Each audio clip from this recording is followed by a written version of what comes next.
Este podcast es presentado por BlackBerry y Telcel. Advertencia.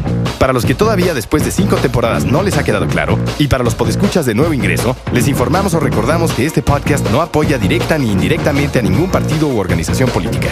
Creemos que el sistema está totalmente podrido y corrompido. Si usted se siente agredido con los comentarios aquí emitidos, le recomendamos bajar algún otro podcast de la lista de iTunes, como Guerra de Chistes, ¡Sas, pendejo!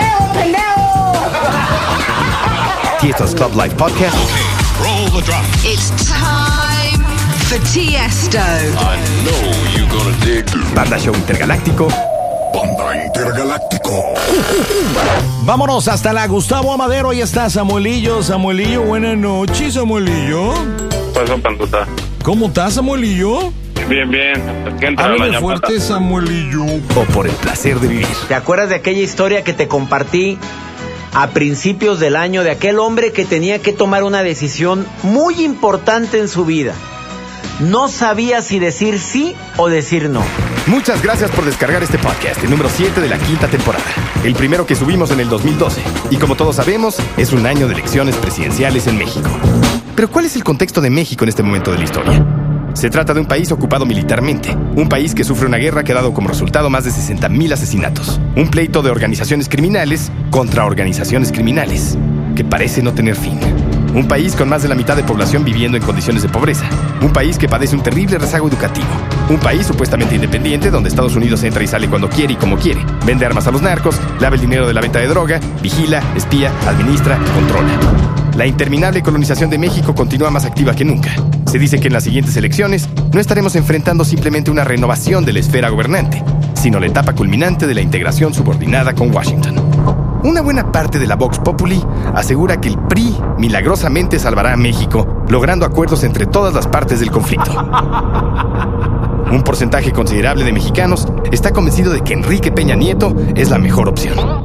Sí, ese al que el diario español El País llamó el candidato incapaz de citar los autores de 3 libros que marcaran su vida. En otros tiempos, el ridículo de Peña Nieto en la Feria de Libros se hubiera ocultado y minimizado. Los grandes medios electrónicos, si acaso, hubieran hecho una mención insignificante, y el hecho se hubiera olvidado. Pero en el clímax de la era de la información, en los tiempos de Internet, se convirtió en una noticia de alcance masivo que ni siquiera los grandes medios pudieron ignorar. Que Peña Nieto, por ejemplo, aquí hubiera caído en el amnésico. Es aquel que se le olvida que es pendejo. Peña Nieto también utiliza las llamadas redes sociales para intentar limpiar su imagen y justificar su tontería, diciendo: podré no recordar el nombre de algún autor, pero lo que no se me olvida es la violencia, pobreza y desesperanza que sufre México. Bien, entremos en su juego. Si eso fuera cierto, entonces sabría que el partido en el cual milita ha sido de los grandes responsables de esa violencia, pobreza y desesperanza que ha sufrido México. Y no solo eso, también es responsable y corresponsable de la injusticia, la ignorancia, la indolencia, la holgazanería, el racismo, el clasismo, la esclavitud, el nepotismo. Claro, hay otros responsables.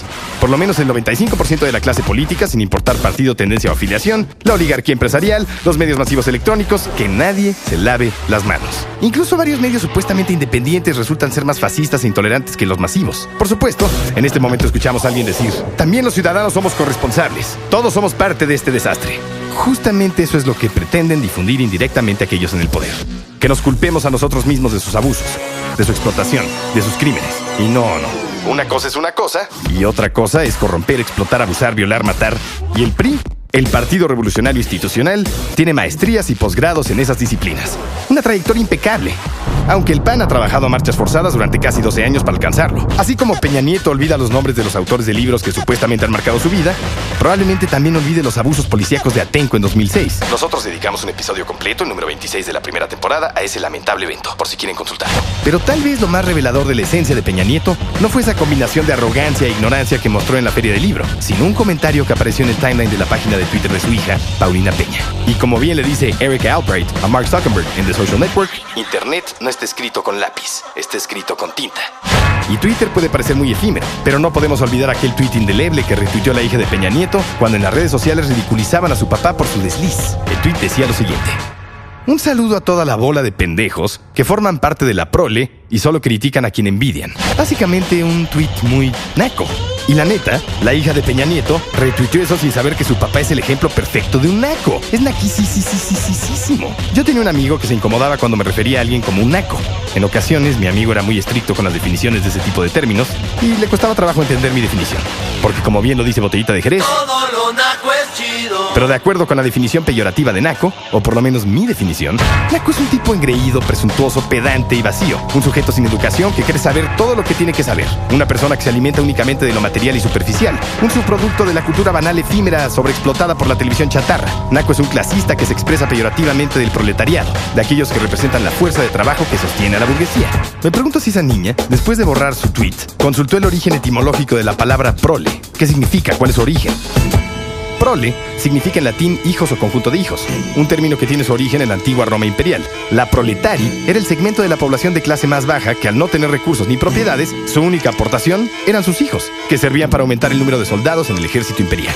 En pocas palabras, la prole es la carne de cañón, organismos desechables para el Estado. Un naco es alguien que le dice prole despectivamente a la gente que trabaja para que pueda comprarse relojes, ropa lujosa y coches, para que pueda salir a naquear a gusto, a exhibir su naca superioridad económica.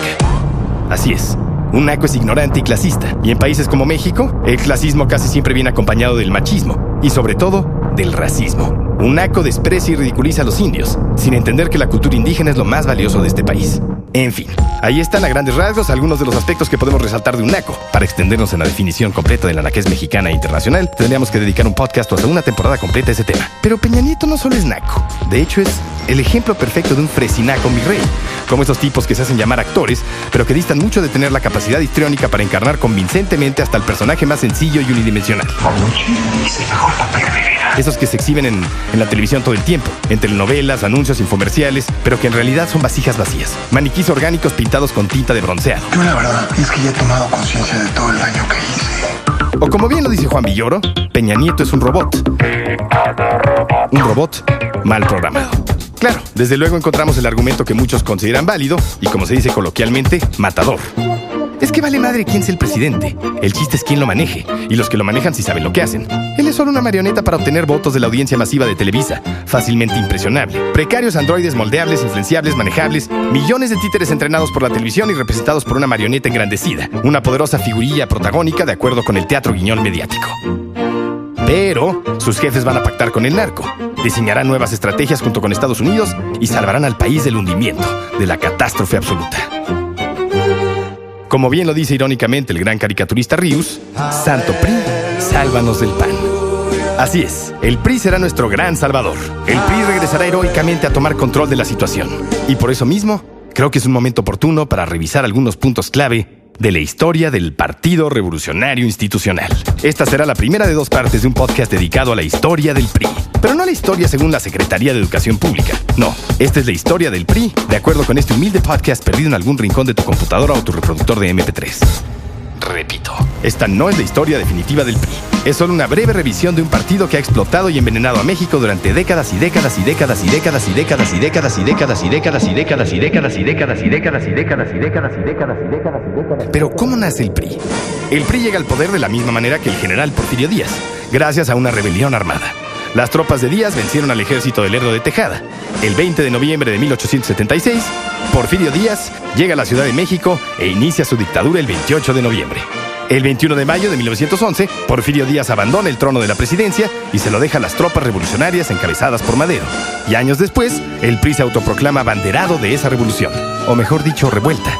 ¿Pero a qué vamos con esto? Ni Díaz ni Madero llegaron al poder gracias a un movimiento democrático, y ninguna de las dos dictaduras se mantuvo en el gobierno gracias a un sistema democrático.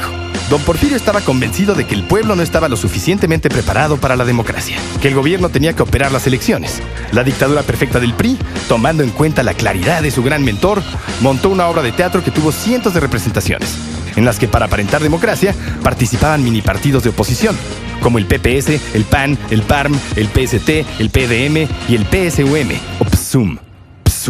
Era una simulación de democracia en la que estos partiditos diluían a la oposición. A la mayoría se les percibía como partidos piratas, partidos semiclandestinos, mientras que el PRI era visto como el patrón, el gran partido oficial. Pero no nos adelantemos, regresemos al origen. En 1929, Plutarco Elías Calles fundó el PNR, el Partido Nacional Revolucionario, con el fin de hacerle creer al mundo, principalmente Estados Unidos, que México ya era un país democrático, y para frenar los golpes de Estado juntando a todos los generales en un mismo partido. En 1938, por iniciativa del presidente Lázaro Cárdenas, el PNR se transformó en el PRM, el Partido de la Revolución Mexicana, para incluir a otros sectores sociales hasta entonces aislados. hizo la función de intermediario entre la sociedad y el gobierno. Su lema, por una democracia de trabajadores.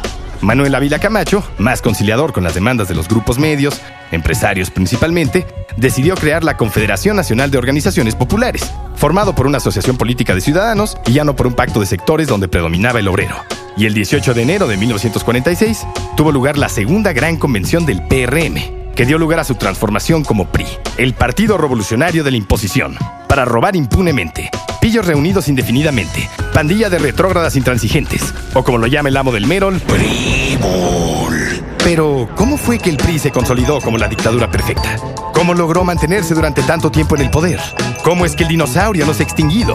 Y después del desprestigio inconmensurable que ha sufrido a nivel nacional e internacional, ¿cómo es que muchos de los llamados líderes de opinión y millones de mexicanos aseguran que el partido logrará regresar al poder en las próximas elecciones? No se pierdan la segunda parte de este podcast dedicado al Partido de los Rateros Incansables. O sea que sí, este podcast continuará. Este podcast fue presentado por BlackBerry y Telcel.